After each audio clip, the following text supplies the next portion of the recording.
And now it's my pleasure to introduce our featured speaker. Conrad Black is a prolific author, publisher, and founder of the National Post. His columns and reviews appear in publications across Canada, the U.S., and the United Kingdom. Conrad is also a member of the British House of Lords as Lord Black of Cross Harbour and an officer of the Order of Canada. Specifically as it pertains to Israel and the Jewish people, Conrad Black has played a pivotal role in changing the media landscape in Canada, the UK, and in fact worldwide in relation to Israel. He accomplished this with brave editorial stances taken through media ownership of the Telegraph group of newspapers in the United Kingdom, the launch of the National Post, and his media ownership of community and larger newspapers across Canada, and in the U.S. through his ownership of other significant media outlets, including the Chicago Sun-Times. Conrad Black also directly invested in Israel as the publisher of the Jerusalem Post. He is a noted historian, having written highly praised books about former Quebec Premier Maurice Duplessis and former U.S. Presidents Franklin Delano Roosevelt and Richard Nixon. His biography on FDR is widely regarded as the best biography ever written on the former U.S. president. As we are here just a week after the U.S. presidential election and at a precarious time for Israel and the Middle East, we are privileged to welcome a man who can shed some light on this time in history. It is my great honor to welcome Conrad Black to the stage.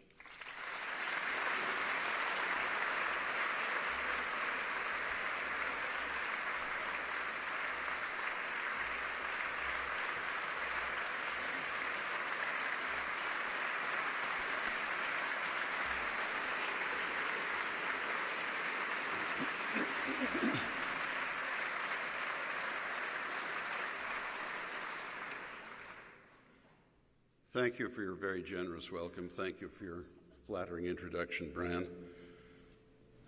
A special greeting to my old friend, one of this province's eminent legislators, Monty Quinter, and to Sharon Herman, the widow of a friend of my family's and myself, Bernard Herman, for more than 50 years, the man who succeeded my father as chairman of the Bayview Heights Residents Association, and to many newer friends, such as Mary Neckman. Thank you, all of you. I have been asked to comment, as Brian said, on the current prospects of Israel in the light of the recent developments in the Arab world, a subject that's infinitely discussed and often by people, including here tonight, probably better qualified to do it than I am. I have not been in the Middle East for more than 10 years, having been distracted by events closer to home. So you know not to attach undue weight to what I say. But I am an optimist about Israel's prospects in the present Middle Eastern turmoil, and as I have never met a Jewish optimist, I suspect that I may be almost a novelty for you. When I first became directly acquainted with that region, after my associates and I bought the Jerusalem Post more than 20 years ago, I found that Arab opinion was irrationally preoccupied by the presence of a Jewish state on territory they fancied to be theirs, although they had never governed it. The territory that is now Israel had been governed by Jews, Romans, Byzantines, Turks, and British, but never by Arabs, Muslim, or Christian. And a very large section of Israeli opinion, having been fugitives from the atrocities of German-dominated Europe in the 30s and 40s, or closely related to the victims of those atrocities, was apt to consider that any compromise with the rights of the new Jewish state was a first step backwards to the terrible recent past. These rigidities of opinion on the two sides were never going to be easily overcome. The Arabs have effectively been in retreat for nearly 1,300 years, since Charles Martel repulsed them from France in 732 at the Battle of Tours. The disappointment of the Arabs over that battle is understandable, as an Arab victory could have caused Islam to triumph over all of Europe and suppress Christianity. Had 13 centuries not gone by since that time when Islam threatened Christianity, I think that more Christians even than is the case now would identify today more sympathetically with the travails that Israel has with the Arabs. In the latter stages of World War II, Roosevelt, Churchill, and Stalin agreed that Zionism was a legitimate force, and that after what had been inflicted on the Jews, they deserved a homeland. Roosevelt had King Ibn Saud of Saudi Arabia aboard his cruiser on his way back from the Yalta Conference in February 1945. The king, who was nearly blind and terribly obese, was unaware that Roosevelt had been deprived of the use of his legs by polio, and expressed admiration for the genius of America, that its leader had a chair with wheels on it to spare him the inconvenience of walking. Roosevelt gave him several wheelchairs and tried out the idea of a Palestinian homeland for the Jews. Ibn Saud was violently hostile. He said that the massacre of Jews in Europe should have cleared large areas for the surviving Jews to occupy. He professed to deplore the atrocities committed against the Jews, although there was a good deal of Arab enthusiasm and even emulation of the anti-Semitism of the Third Reich, but said that if bad things were done to Jews in Europe, they were not done by Arabs, and that if the victorious great powers wished to compensate the Jews for this mistreatment, they could do so by giving the Jews territory taken from the authors of that mistreatment. There was some apparent logic to this, but in the aftermath of the antics of the Nazis and their puppets and mimics in Europe, a Jewish homeland could be seen to be more secure in the Middle East, whatever the hostility of the Arabs, who could never be as dangerous adversaries as the Germans had been, and who had never been sovereign in the territory the Jews hoped to turn into their country. The fact is that the present Middle Eastern difficulties are largely the fault of the British, a fact that I occasionally have raised as a member of the parliament of that country, not always to evident popularity. They are loath to admit it.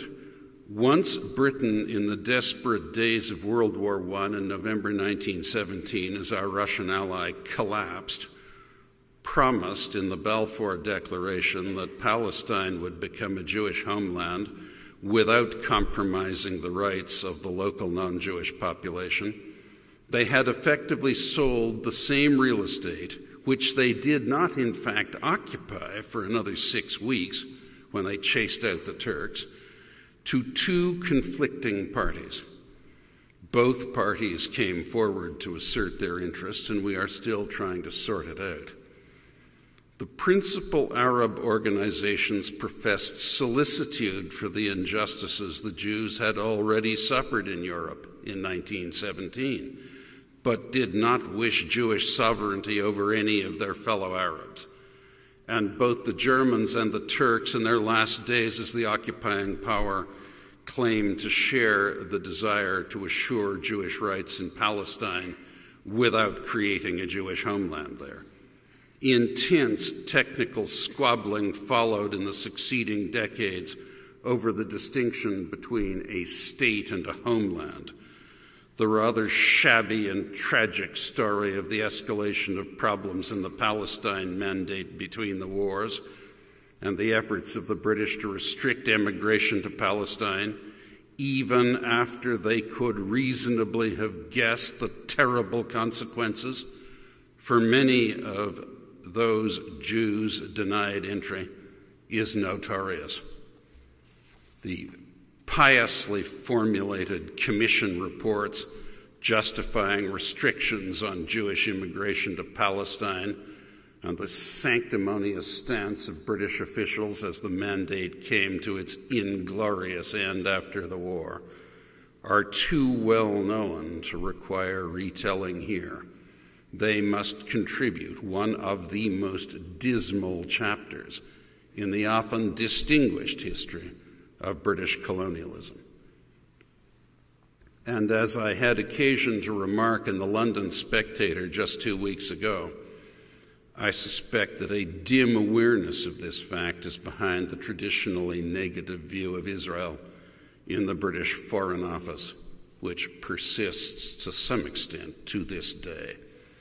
No state, except the official founding powers of the United Nations, the United States, the United Kingdom, France, the former Soviet Union, and nationalist China, enjoy such legitimacy as Israel.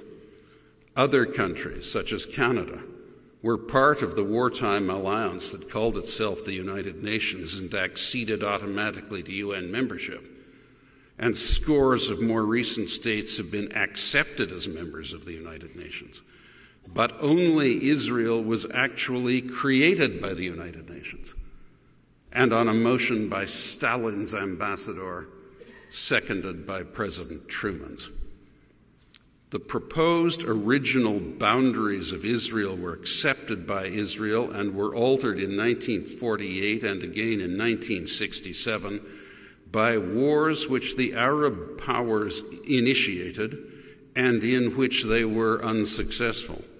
And I have always been mystified by the spurious theory that starting wars and defending oneself against aggression and losing and winning wars created completely interchangeable and identical rights. The Arabs could have confined Israel to its 1948 borders had they accepted the United Nations division. And if they wanted the 1967 borders, they could have retained them by the simple expedient of not premeditatedly determining to attack Israel in 1967 and being defeated. Germany would probably like the borders of 1939 or even 1914 back. But the Germans understand that that is not how wars work. I put it to you that the Arab powers have been so long distracted by what they totemistically consider to be the symbolism of Israel's existence as a Jewish state in their midst, that its existence has become completely disproportionate to Israel's justifiable importance to them. This is why, since I first became somewhat involved there and had occasion to meet the leaders of the State of Israel and of some of the neighboring Arab nations, I have never believed in much of what has been called the peace process, except where recognition of Israel's right to exist as a Jewish state was conferred in exchange for Israeli retrenchment from areas it had occupied in wars initiated by the Arab powers. So far, only President Sadat and Jordan's King Hussein have crossed that threshold. No one with the slightest awareness of conditions in the Arab countries can fail to see the extent to which the governments of those countries have used the red herring of Israel to distract the Arab masses from the despotic misgovernment and official theft routinely practiced by Arab governments. As all the world knows, for being the first serious Arab statesman to recognize the futility of this practice of disputing the right to exist of the Jewish state, Anwar Sadat was assassinated by the Muslim Brotherhood, which now governs in Egypt. After this preamble, let me explain the sources of my optimism about the Middle East. I am one of the relatively few supporters of Israel, by which I do not mean that I have any animosity at all to the Arabs, who does not consider the elevation of the Muslim extremists to be altogether a bad thing. Outside powers cannot indefinitely influence the region, and the United States is the last foreign power trying to assert any influence there. And under this administration, it is not doing so with any consistency or much effect. All of these corrupt dictatorships were bound to fall eventually. And while I was skeptical about George W. Bush's agitation for democratization in such politically unsophisticated places, and it is hard to consider the resulting elevations of Hamas, Hezbollah, and the Muslim Brotherhood as progress, I think they were a phase that had to happen. They had to be given a chance to show that they, too, were powerless to defeat Israel, and in all probability are incompetent to produce economic progress. While most of the Western Muslim powers have drifted or lurched toward less religiously tolerant, less secular government, Israel has largely buried its internal differences on peace issues. 20 years ago, when I first became acquainted closely with Israeli politics, Israeli political opinion was divided more or less equally between four main blocs. From most to least flexible on security matters, there was the unambiguously conciliatory group led by my late friends Abba Eban and Teddy Kollek. Next, the more conservative Land for Peace faction led by such figures as Yitzhak Rabin. Then the more conservative but still pro-negotiation bloc, which did negotiate successfully, led by Menachem Begin and Ariel Sharon. And finally, those who felt that negotiations were unlikely to accomplish anything useful. Yitzhak Shamir was generally in this group. Some people, including Shimon Peres and Benjamin Netanyahu, as you would know, have moved between two or more of these groups. But now very few Israelis favor preemptive concessions. But the great majority would accept a two-state solution that really looked like a solution. This is a process of Israeli political maturation that has not really been matched by any but a few of the Western Muslim countries. None of these Arab countries that is not rich in oil has demonstrated the slightest aptitude to generate economic growth and produce rising prosperity. And there is nothing in the intellectual makeup of militant Islamists that confers this insight. At the end of the Korean War in 1953, Egypt had a higher standard of living than South Korea. Today, South Korea's per capita income is 8 times Egypt's.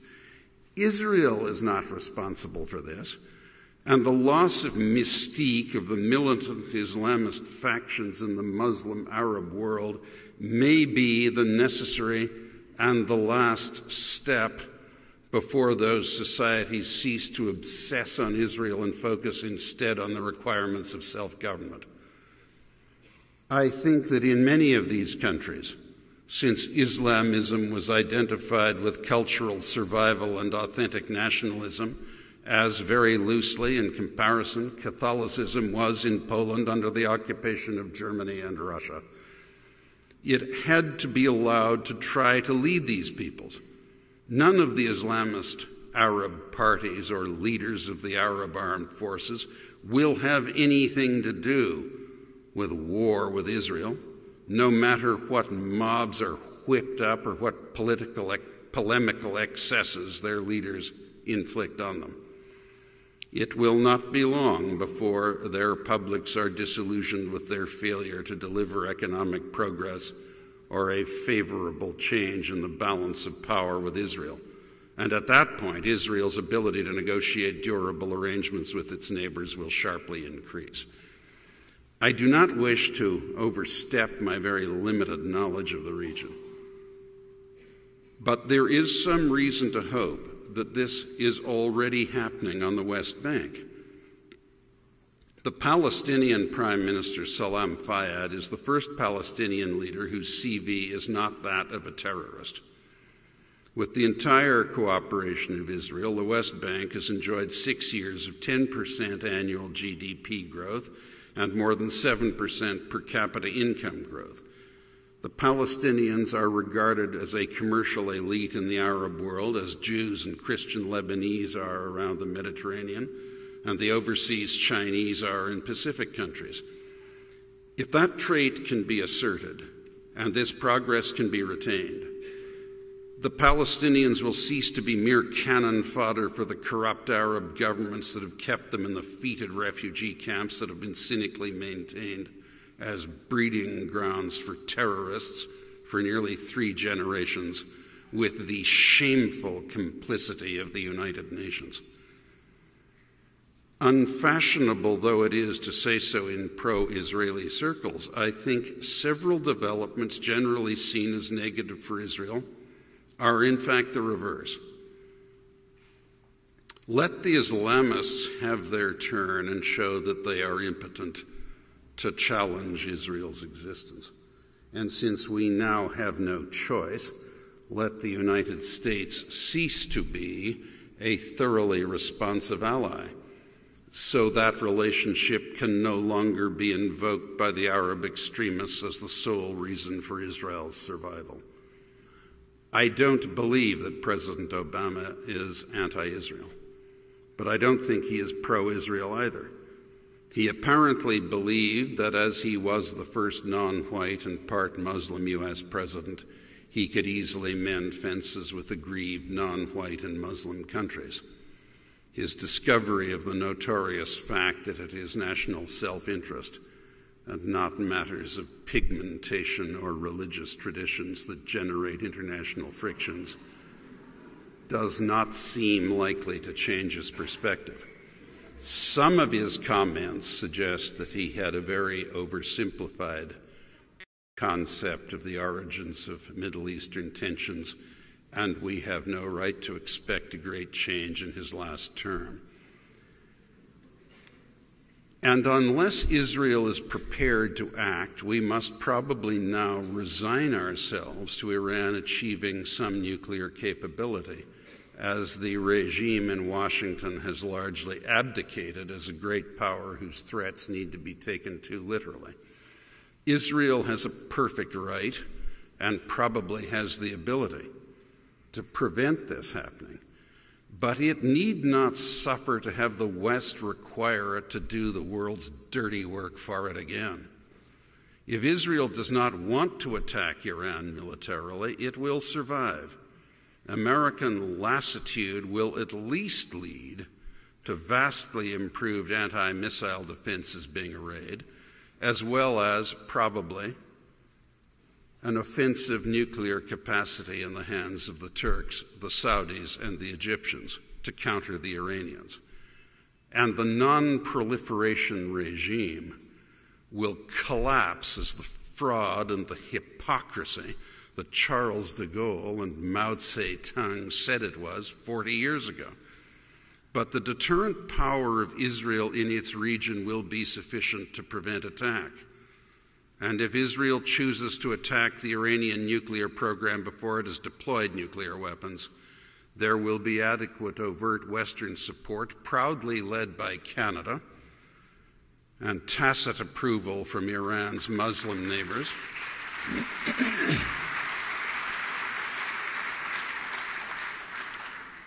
To deal with the wrathful histrionics of Iran's supporters, probably including the Russians and the Chinese, despite the equally famous American reset and pivot to those countries.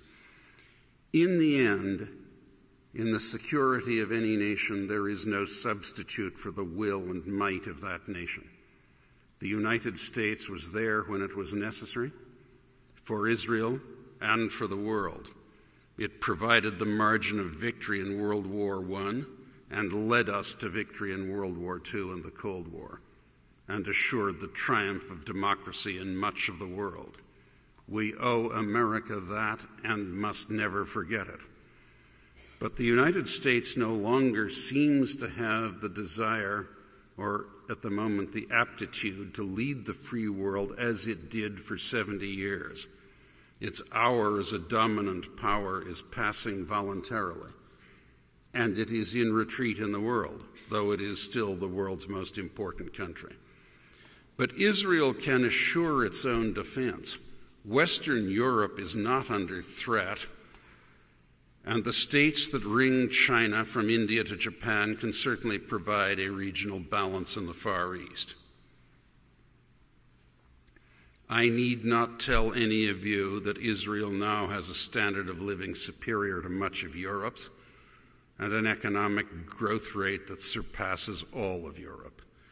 It has the capacity to be a petroleum and gas exporting country and to play a role in the destruction of the petroleum cartel and thus to reduce revenue in the hands of some of the world's most troublemaking countries. I say time is on the side of the ancient Jewish people. You have been through difficulties that vastly exceed the present ones, and the survival of the Jews is no longer a physical matter. But insofar as it is in question at all, it is a cultural one, and such threat as there is in the West, not from the hostility of more numerous groups, but from their relative congeniality. The confected antagonism of much of what was long called the Third World is impotent envy, purchased by petrostates. As Israel is no longer poor, is no longer dependent altogether on the United States, and will soon be so rich in energy that it will no longer have to have solar panels on the roof of every structure larger than a telephone booth. Soon it will no longer be possible to buy the gallery of anti-Israel antagonists which has so degraded international organizations. I know how difficult and why it is so difficult for Jews to be optimistic. And I do not wish to be cavalier about the challenges the Jewish people and Israel in particular face. But ineffectual railing against Israel, a conspicuously successful country, cannot be sustained indefinitely in an era where even poor countries have relatively easy access to information and the human tendency to doubt is ever harder for primitive regimes to suppress. As terrorists are chased from failed state to failed state and their targets become more diffuse, they become the enemies of all countries and not just the persecutors of the Jews and their friends. As Palestinians become more prosperous, where they refrain from terrorism, they become less tempted by it. The crack-up of terrorist states like Syria, even if there is a transitory regime of sectarian extremists, and the latest developments there are positive. And we should be encouraged that the extremists have not prevailed in Tunisia or Libya, will steadily exhaust the ability of Muslim leaders to maintain authority other than by fulfilling the rightful and universal ambitions of those they govern, which are for greater prosperity, liberty, and dignity. If I could presume to advise, it would be to avoid appeasement. The developments today in Gaza, while unfortunate in themselves, must be absolutely correct. We all remember the endless sequence of terrorist attacks on buses in Tel Aviv and Jerusalem, and how quickly they came to an end when Ariel Sharon adopted the policy of killing the current leader of Hamas after each such outrage. However unlimited the quantities of people ready to sacrifice themselves, the enthusiasm of their leaders to share that fate proved to be very limited.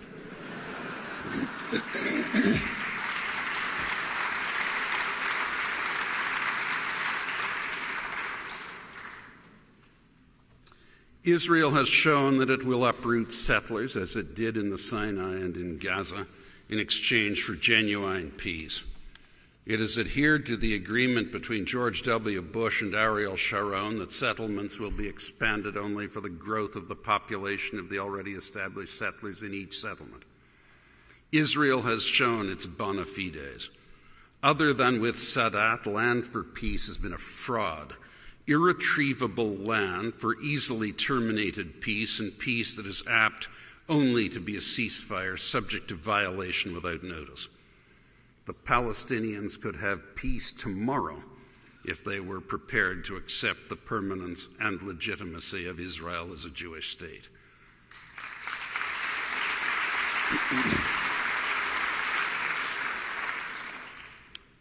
Of course, the borders would require clarification, though here too the outlines are already visible. A narrower West Bank and a deeper Gaza with an adequate connection between them and a suitable arrangement for holy sites of all faiths in the region. The settlements are just a pretext, like so many others, to justify the avoidance of recognition of Israel's legitimacy.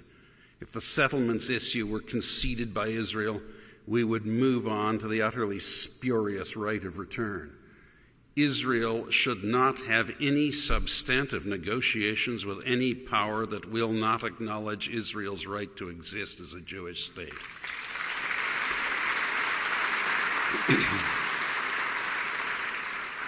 If there were a will to peace on the Arab side, it would materialize quickly.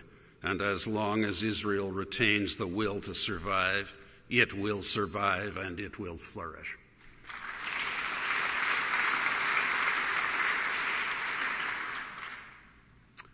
I am not outlandishly old, but I remember when the Jewish and Christian communities were quite segregated socially, even in so tolerant a place as Toronto, and when there was a Jewish mayor for the first time in Toronto, Nathan Phillips, a distinguished man who was largely responsible for the revitalization of Toronto begun by the new City Hall. It was my honor to help introduce Jewish members to some of this city's noteworthy clubs. My own wife is a Jew. And on a completely personal note, as a Roman Catholic, I can tell you that I have had no prouder sectarian moment than when in the Roman Catholic Church that I attend in London, the Brompton Oratory, Cardinal Newman's Church, and liturgically the highest church in the British Isles, the provost read almost 20 years ago, in place of a homily, a message from the late Pope John Paul II. It took the place of the homily and was read in every service in every Roman Catholic church in the world on that day, and was published in every official publication of the Catholic Church to live audiences and a readership estimated to exceed 1 billion people. The occasion was the exchange of embassies between the State of Israel and the Holy See. As memory serves, the Pope wrote and said, "We embrace the Jewish people, the chosen people of the Old Testament. They are not our cousins, they are our brothers and sisters. We absolve them of any collective responsibility for the death of Jesus Christ, and we repent our own past wrongdoing against them.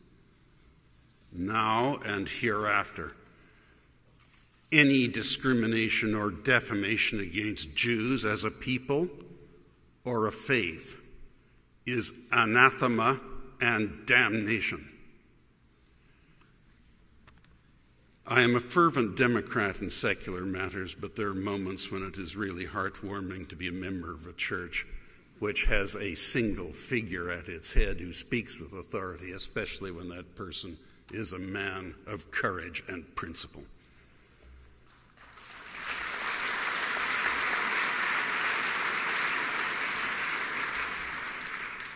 The Jews were unconquerable when they were alone, and every hand was turned against them.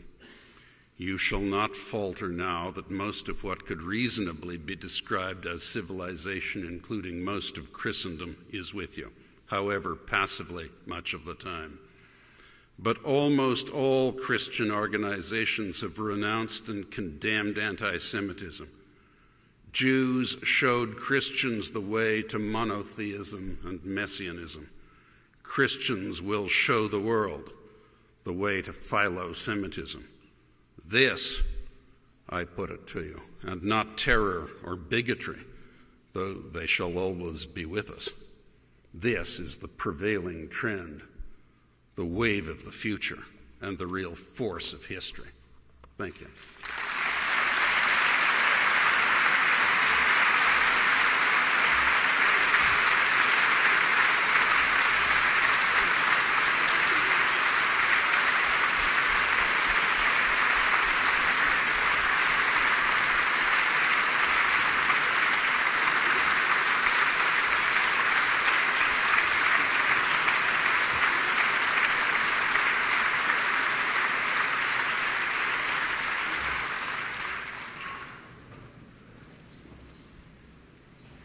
Conrad, we had many questions sent to us in advance, and we've collated those and gathered them thematically, and I'll try and pose a few to you as we go. But let me just say that if the entire world had what you referred to as limited knowledge of the region, Israel would be a much stronger place today.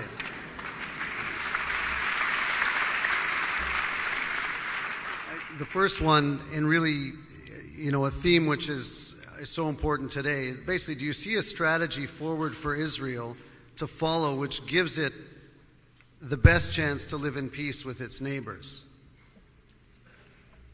I think it's following it. It has been absolutely scrupulous in not trying to intervene in any of the problems in Syria or Egypt. And, of course, and Jordan. I see there's a lot of rioting in Jordan today about gasoline prices. And I think they are absolutely right not to try and manipulate those events, to steadily build their prosperity, show their example as a successful state economically and a free democracy, and always try and assist the reasonable Arabs, and there are reasonable Arabs, and there are actually quite a profusion of reasonable Arabs in the outer ring of these Arab countries, a lot of the people in the UAE and so on. And just it's the, if I may, it's the inverse of the very successful Western Allied Cold War policy of containment. Only in this case, it's not an inclusive containment, it's an exclusive one. Israel has to maintain itself as a country that it is impossible to conquer, impractical to attack, inoffensive in fact, and can only be denigrated by recourse to completely disreputable malice and lies. And if it holds to that, the Arabs eventually, in a sort of benign domino theory, will adopt the view that some of them already have, that this is nonsense and what we should do is actually govern ourselves properly and stop being so preoccupied with Israel. Don't make excessive concessions.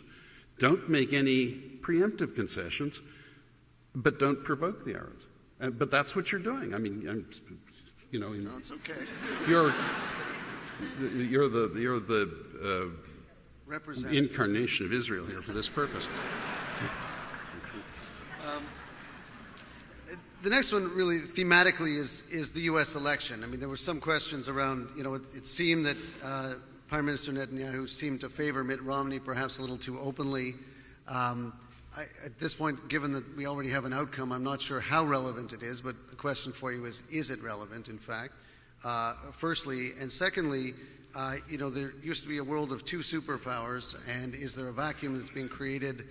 And with that, trying to understand Russia's role in the region, and in my view anyway, I'll just add, hard to understand the role they're currently playing, particularly with Syria. On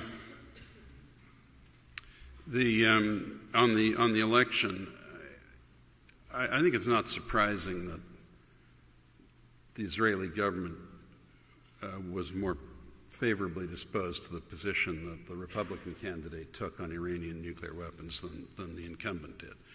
But I thought that the Israeli government's conduct was well within the bounds of reasonable diplomacy. I don't think they did anything that was an incident or a serious offense to the administration, and indeed I thought they were a good deal more polite than in the early days the administration was to Bibi Netanyahu when he came to Washington.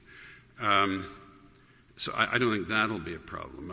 Obviously there is going to be some heart-to-heart discussion about what is going to be done about this, but I have to say this, the theory, which isn't hard to come across, that it isn't possible to prevent the conclusion of the Iranian nuclear development is rubbish.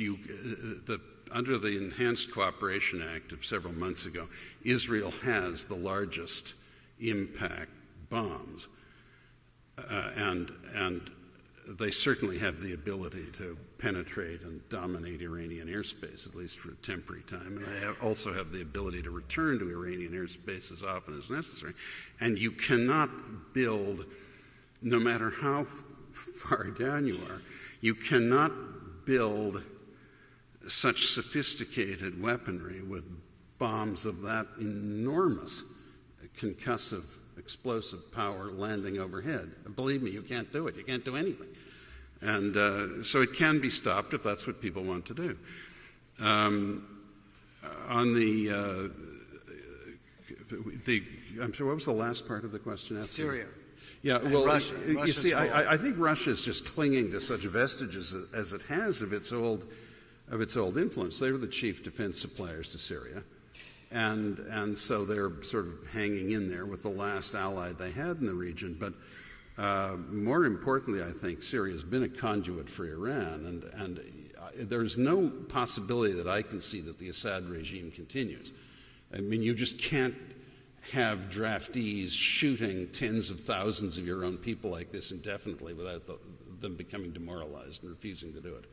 And it's not for me to say how long they can go on, but they are not going to get real control of that country back. And the end of the Russian and Iranian influence in Syria is an unambiguously good thing for all of us. And just maybe as a follow-on, Russia, it seems, you mentioned oil and gas, and perhaps we all hope Israel being a superpower in those resources. Russia has very strong interest in the natural gas market.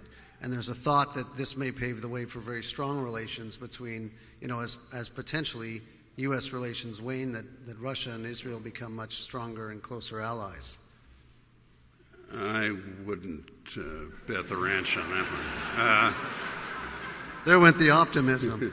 No, do you remember, historically, recent history, oil and gas are really the only means that Russia has of raising foreign revenue because their manufacturing quality of their manufacturers isn't adequate, and they have base metals and precious metals, but often they can't extract them at competitive prices. And some of you will recall when President Reagan, much to the irritation of the Israelis, sold AWACS reconnaissance planes to Saudi Arabia. But the hidden part of the deal was the Saudis brought the oil price down, and it pushed Gorbachev to the wall. It was an absolutely brilliant Cold War move by Mr. Reagan. I think that this tremendous profusion of oil through fractional production and conversion of natural gas and greater offshore drilling is going to, as I mentioned, when I said it's going to impede the ability of troublemaking countries to subsidize bad things, I would include to some degree Russia in that. Russia's just lurching around with a country half the population it had as the Soviet Union, trying to lay claim to its historic status as a great power. And it's certainly an important country, but it's quite dysfunctional, and it hasn't found its vocation yet. Okay, switching themes a little bit. You're a Roman Catholic. UJA is a Jewish organization which covers a spectrum of the Jewish community. Religion is under attack in secular society. What's the most important contribution religion can make to society today? And maybe with that you can tie in the surge in Islam and Islamism in Europe, and including the United Kingdom? I'm the victim of a clerical error. I thought I was talking to the Knights of Columbus.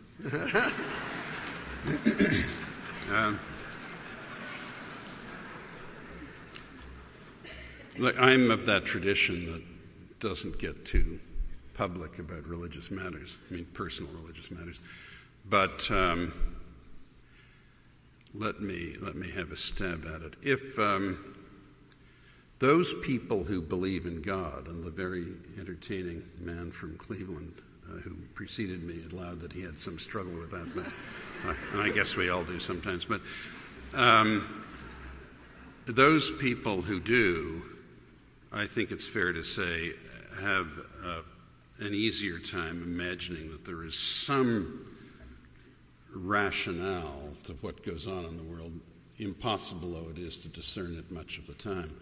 Or even in the case of exalted figures like Bismarck, for example, said that all a statesman can do is listen for God's footfall and touch the hem of his garment as it passes. You're saying, if you actually believe in such a thing, then you tend to be less pessimistic and less despairing and more optimistic that something can be made of things, even if at any given time they look seriously unpromising.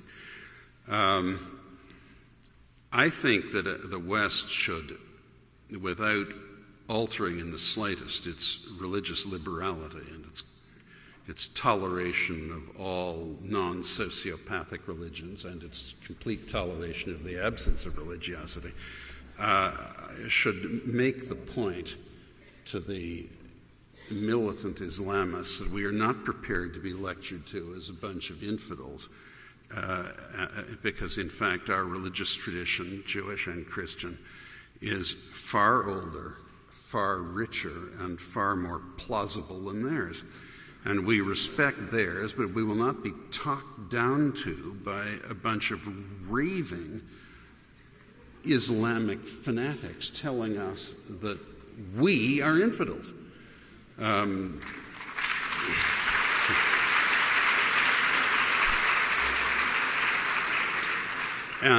on the subject of the Islamist penetration of Europe, it is in my book and has been commented on in some places that when the present Pope, Cardinal Ratzinger, as he then was, came to Toronto some years ago, it was my privilege to have dinner with him and my late friend Cardinal Carter, just the three of us in Cardinal Carter's house. And Cardinal Ratzinger, as he then was, said, Europe is committing suicide.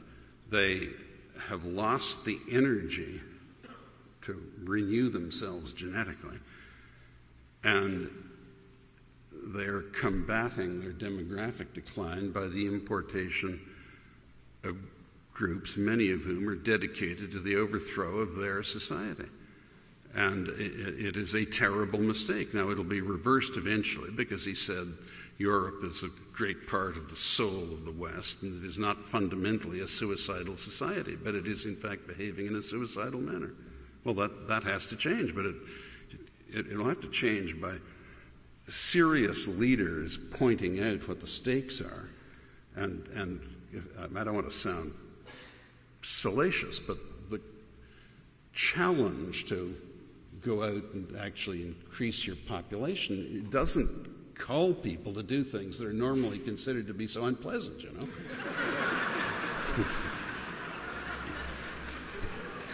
So...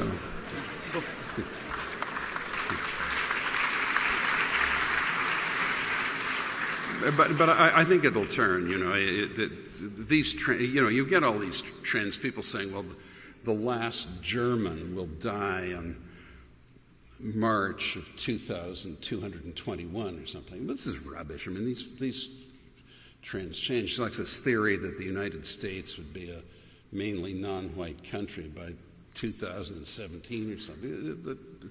It may look like that according to one echelon of statistics, but those things tend not to be very durable. But the fact is, the Europeans have, it's a terrible platitude to say it, and even they seem to be figuring it out to some degree, but they've got a pull themselves together in a number of ways, and that's not the only one.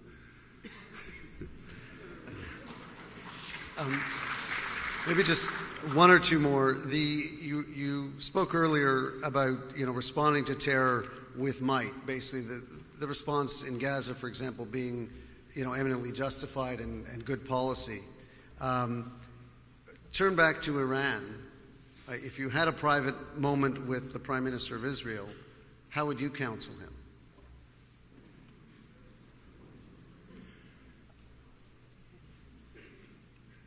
If, in my opinion, it would be justified militarily to prevent Iran becoming a nuclear power.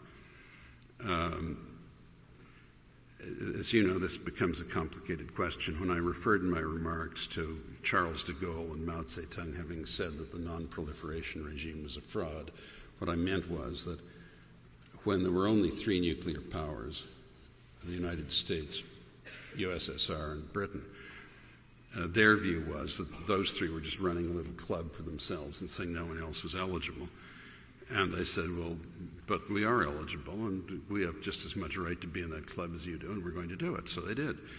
And then there was the Non-Proliferation Treaty, which pledged the nuclear powers to seek nuclear disarmament, which, 1, is impossible. 2 is probably not even desirable, because without the deterrent power of nuclear weapons, I'm not sure the world would be a safer place. And in any case, it's nonsense. And I mean, goodness knows I have no sympathy with the Iranian regime, but in some slight respect, what Ahmadinejad is saying is correct, that you're just saying you can have these weapons and we can't. Yes, but that happens to be perfectly reasonable. There's nothing wrong with Israel having the weapons or India having such weapons. We all have certain worries about Pakistan, but so far it's behaved responsibly at least, and it doesn't threaten to destroy other countries. But you can't allow countries that are frequently, almost compulsively bellowing their intention to destroy whole nations and commit genocide, to arm themselves to the teeth with nuclear weapons. What could be more logical than that? But, I've had this discussion with Bibi Netanyahu, and he doesn't need to hear it from me or anyone else. So perhaps one last question. Maybe we'll leave it on an up note, I think from one of the younger members of the audience. Based on all your rich life experiences, what career advice would you like to offer the younger people of today? That's got to be easier than the Iran question. Easier to say what not to do than what to do.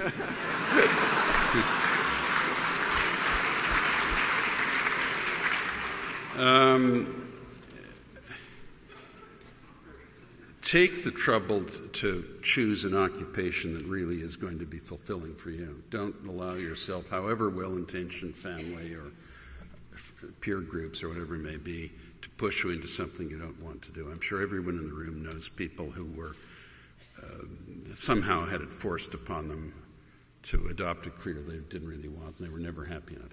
Find out what it is that is really going to be fulfilling for you and will enable you to deploy your best talents and make your greatest contribution, and then really throw yourself into it. Again, it's hard to answer questions like that without recourse to the most grinding platitudes, and that was one of them, but that's the best I can do.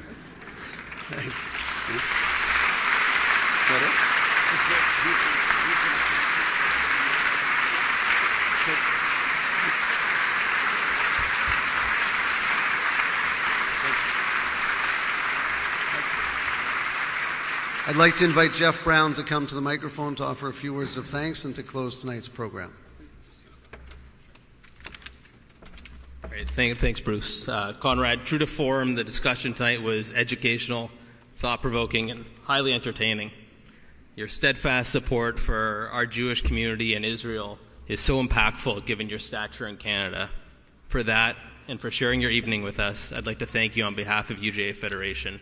Please accept this gift as a token of our appreciation. Thank you.